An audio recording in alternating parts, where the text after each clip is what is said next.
La prochaine date, on va la jouer. Ouais, celle-là. OK. Ben, Non, c'est celle-là que j'ai marqué. Mais elle a plus. Celle-là. OK, parfait. Est-ce que... T'es par terre, mais c'est correct. OK. Voulez-vous que je fasse la narration puis vous les personnages? Ouais, ça va être bon, ça. OK, parfait. Ma cage. Ça va être la voix de Dieu. Faut pas aller trop loin en avant parce qu'il faut que les Hey, on est dans l'UDA, OK? C'est correct. Vous n'avez pas idée des exercices de théâtre qu'on a pu faire pour pouvoir être Mi, mon, mu. OK, parfait, on a fait nos... Attends, le mouvement. Ah, le mouvement. Je tombe. Comme au théâtre. Je renais. Attends, s'il vous plaît, mimez le titre. OK. L'entrepôt Molson et des pleurs.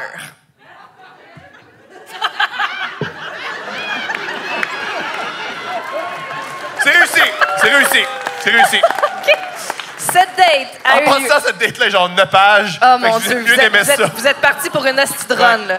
Cette date a eu lieu pendant ma première année universitaire.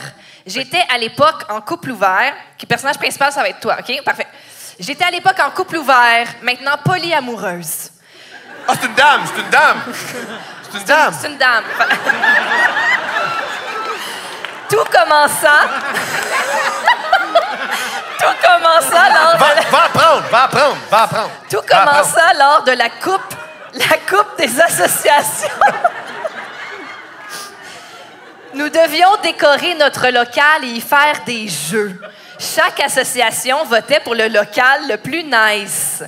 Bref, pendant la soirée, je rentre dans un local et c'est là que je rencontre Nicolas. Oh! Le gars était cute et semblait être une... C'est Nick! Le gars était cute et semblait être une proie facile pour une fille qui avait le goût, ce soir-là, de frencher. Finalement...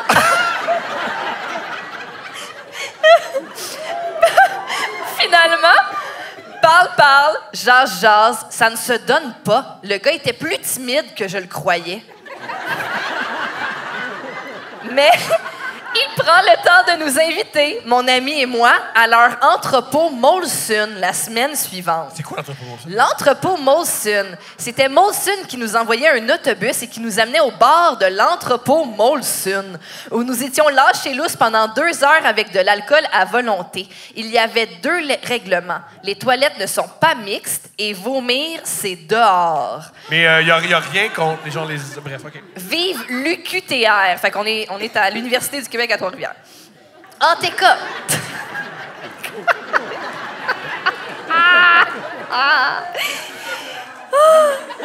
En tout cas, une semaine plus tard, on monte dans l'autobus avec eux et on va faire le party solide pendant 2 heures. Au point où arriva ce qui arriva. Mon beau Nicolas vomit. Oh non, Nicolas! Mais, comme le dit le dicton, vomir, c'est repartir. Je n'étais pas mieux. J'ai fait la même chose 15 minutes après lui. Elle a vomi, elle aussi. 15 minutes après. L'entrepôt se terminant, on rembarque dans l'autobus. Toujours... Ça, c'est l'autobus? Il prend pas l'autobus souvent. Je pense. C'est pas... Ouais. Toujours aucun move de sa part, malgré le fait qu'il me regardait constamment en se mordant les lèvres et en regardant les miennes. Ouais, j'aurais dû le voir qu'en ce moment-là, ça allait virer oui. J'aurais dû le savoir qu'à ce moment-là, ça allait virer weird. On arrive à l'université et la gang, comme si on n'était pas déjà assez chaud, décide de continuer la soirée au bar de l'Uni. 3-4 shots plus tard, je prends mon courage à 2 mains et va le voir et lui dit... Attendez, je m'en viens. Je vais le voir et je lui dis... Joe, faut que tu viennes ici. Vas-y, ça c'est ta phrase. OK. Ah, va mimer, non. OK. T'as le goût de me frencher, avoue. Lui de répondre, tellement.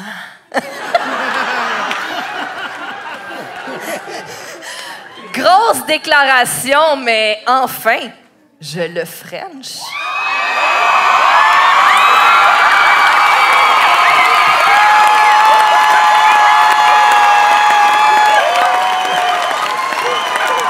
Attends, la vérité! Attends, t'es mort. La vérité, c'est la première fois? Non, hein, c'est pas la première fois. C'était-tu bon? Ça avait l'air bon. C'était bon, hein, c'était bon. C'est la première fois que que j'embrasse un gars avec de la barbe aussi. Ah oui! Il y en a un peu. Je me demandais tout le temps qu'est-ce que ma blonde elle ressentait. Là, elle le sait.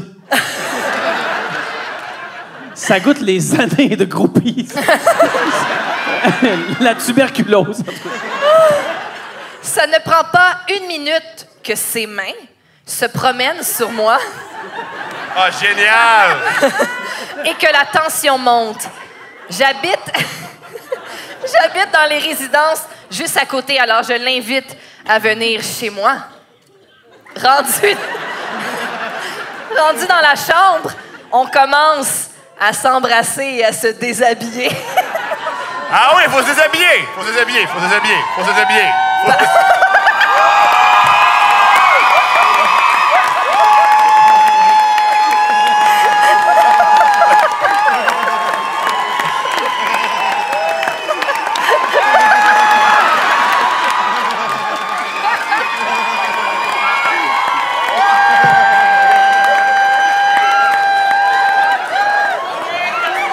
Excuse-moi. Par contre, je le trouve un peu empoté. Il me mord la T'es empoté! Elle le trouve un peu Ouais, empoté. t'es empoté. Tu es empoté. T'es maladroit, là. T'es empoté! Il me mord la lèvre t'es trop maladroit, fort. t'es maladroit. Ouais, toi, t'es maladroit. T'es maladroit. Il me mord la lèvre trop fort. Elle était enflée le lendemain. Et oui, elle faisait mal. Il me mord le cou, mais vraiment trop fort. Je ne sais pas pourquoi, mais je l'arrête tout à coup. Il lui dit... Tu me rappelles que je suis en couple ouvert, non? Tu te rappelles que je suis en couple ouvert, non? Et lui de dire... oui, là! Magnifique. Mais c'est bien dialogué, Elle de dire, ça te dérange pas? Et lui, il répond, non, pas en tout.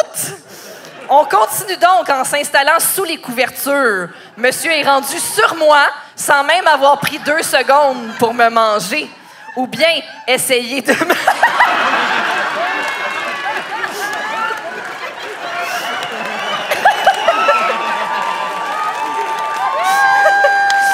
Il essaye de me pénétrer sans condom. Je l'arrête immédiatement.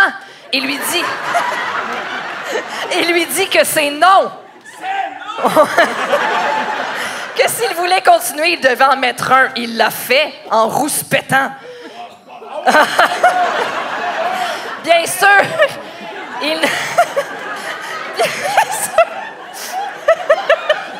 Bien sûr, il n'en avait pas. Message d'intérêt général, les gars, ayez des estis de condoms. J'aime le tabarnak. bout où il y a une leçon. Bref, je mets de la bave un peu, parce que...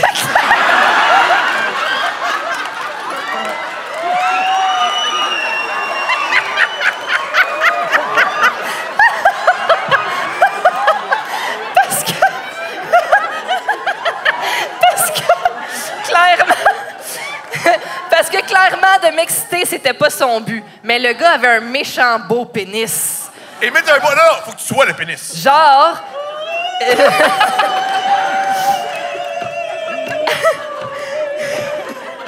Genre qu'il allait... Genre qu'il allait à lui seul faire une bonne job, j'en étais certaine. PS, oh wow, c'est moi la fille qui était montée sur la scène à Saint-Eustache pour expliquer c'est quoi un beau pénis. Ah, ça, c'était rochant. Bref. Alors, ceux qui disent c'était quoi ça, on l'a coupé, c'était pas bon. Bref, il finit par me pénétrer et effectivement, c'était good. Je commence à gémir. Et c'est là qu'il commence à me dire... Attention.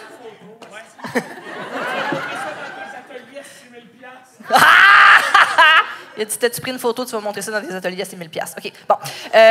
C'était bien Alors, dit il comme dit, ça. Non, non, ne fais pas de bruit en me mettant une main sur ma bouche. Ça va? Je lui demande en retirant sa main et en recommençant à faire des petits bruits parce qu'il me pilonne encore. Il me répète. Fais pas de bruit, tu vas me faire venir! Ça ne faisait même pas 10 pénétrations, genre 30 secondes max, et il était sur le bord, clairement, que j'allais me la fermer pour essayer que ça dure plus longtemps. Et tout à coup, après que j'ai arrêté de gémir, il arrête. Il se met à m'écraser et je l'entends renifler. Le gars, de un, n'était pas venu, et clairement moi non plus, mais il était en train de pleurer. Wow! J'avais beau lui demander ce qu'il avait, il était en grosse crise de larmes et j'étais prise sous lui.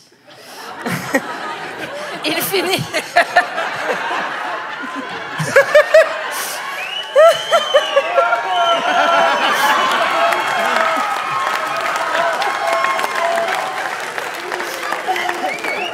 Il finit par se calmer et se tasser et me dit qu'il était en couple ouvert avant avec son ex et qu'elle lui manque.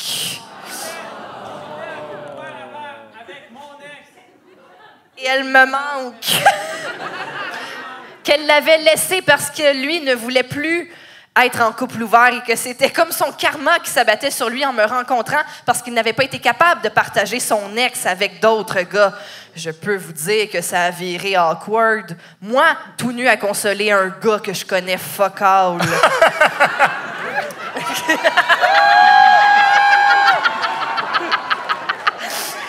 Je peux vous dire que je finis par le câlisser dehors.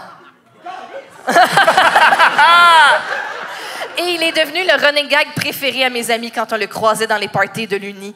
Je peux vous dire que suite à ça, j'ai un peu mieux choisi mes amants et je les ai informés de ma situation avant que l'on se rende tout nu. Merci de m'avoir lu. Fin de l'histoire. C'est ça, il y avait un autre.